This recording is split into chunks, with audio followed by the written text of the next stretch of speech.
On the 15th of February, Singapore will mark 78 years since it fell to the Japanese during World War II. A program called Battle for Singapore encourages the public to look at different perspectives of our history during the war. Joining us tonight are Carolyn Pang from the National Heritage Board, which runs the program, and Dr. Clay Eaton, a Postdoctoral Fellow at Yale-NUS College's Division of Humanities. Thank you both for coming in.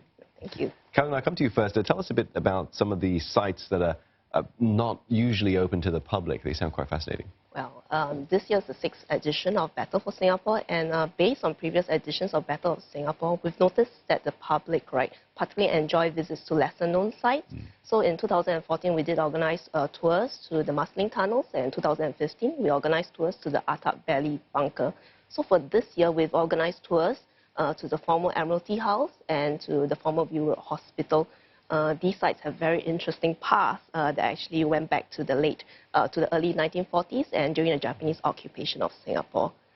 Dr. Eaton, let's bring you in on the conversation, because part of this, of course, are these guided tours, and you'll be guiding one which is about the Japanese administration of Singapore. And some of those sites, they're in the civic district. Can you walk us through some of the highlights? Sure. Yeah, just to build on what Carolyn has been saying, the occupation affected the whole island, and so while we might think of certain sites associated with World War II, like the former Ford factory, we wouldn't necessarily think of places like the Fullerton Building. But the Fullerton Building was actually the headquarters of the Malayan Military Administration. The civic district is quite important because Singapore was actually an administrative hub for the most populous parts of Southeast Asia during the war. So directives were coming out of here and going to all parts of the region. Now, not all Japanese commanders in other parts of Southeast Asia listened, but what that meant for Singapore was there was an enormous concentration of military and political power here in Singapore, and a lot of it was concentrated right at the mouth of the Singapore River. Okay, and tell us how some of these sites were chosen, Carolyn. Oh, all right. So we try, through our programs, we try to come up with a lineup of tours that actually show Singapore's multifaceted World War II history.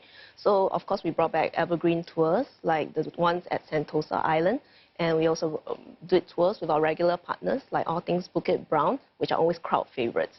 And as part of our tours, we do feature like lesser-known sites, as what I mentioned just now, the former Admiralty House and the former View Road Hospital. And of course, places with lesser-known stories, like the one that is conducted by Dr. Eaton. So through these tours, we hope that the public will gain a better, understanding of the different aspects of Singapore history, and then, of course, reflect on the hardships that was experienced during World War II, and of course be able to encourage them to think more about the ideas of resilience and of course courage that was experienced during that time. Can you tell us maybe a little bit more about those sites, what we know of them? Okay, so for example, the former Admiralty House, this was particularly interesting in the history because little was known about it, and in fact it was only discovered, there is a bunker, a small underground bunker in front of the Admiralty House, and it was discovered only in 1990 when the general manager of Eaton Country Club was operating an excavator, and one of its wheels accidentally sank into a cavity in the ground. And with that, they discovered a staircase that led down, and as they uncovered, they discovered a bunker in it. So the one interesting feature about it is that there's a squat toilet located inside the bunker, which strongly hints that it was used by the Japanese during the Japanese occupation. So for the former View Road Hospital, this is, it used to be an unfinished building that was started by the British before the war, and it was completed by the end of the Japanese occupation.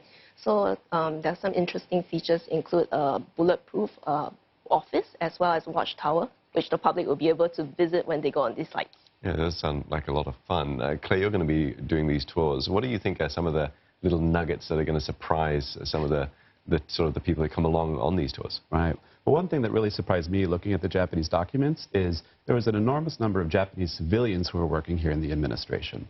Actually, the majority. It was a military administration, so military officers held the most important positions. But by the end of the first year, the vast majority of the staff were actually civilians. And many of these Japanese civilians had never left Japan before the war. So as you can imagine, they were in a new place where they didn't quite understand the cultural context that they were being put into. A lot of them were in deep denial about what their empire was doing in different parts of Asia. But while the soldiers are very important to the story of wartime Singapore, the stories of these civilians are important too. And one thing we'll cover is a a rivalry, actually, between the colonel, who was the head of the military administration, and the civilian mayor of Singapore. And how many Japanese civilians are we talking about when you mentioned in this administration? Well, it's difficult to say exactly, right? Because while we do have a number of documents from the war, the documentary record is incomplete.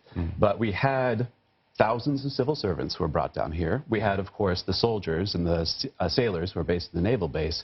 But we also had Japanese civilians working for various companies that were asked by the military to come down to Southeast Asia. So the number is in the thousands, but it's difficult to pinpoint. It's so interesting to piece together all of the elements of this history. I mean, when we talk about the Second World War, a lot of the stories we know as well come from, perhaps from relatives, certainly of my generation, you know, uncles, aunts, my parents, and so on, who lived through the Second World War. Why is it so important, even this many years, nearly 8 decades after the war, that we remember this period of time?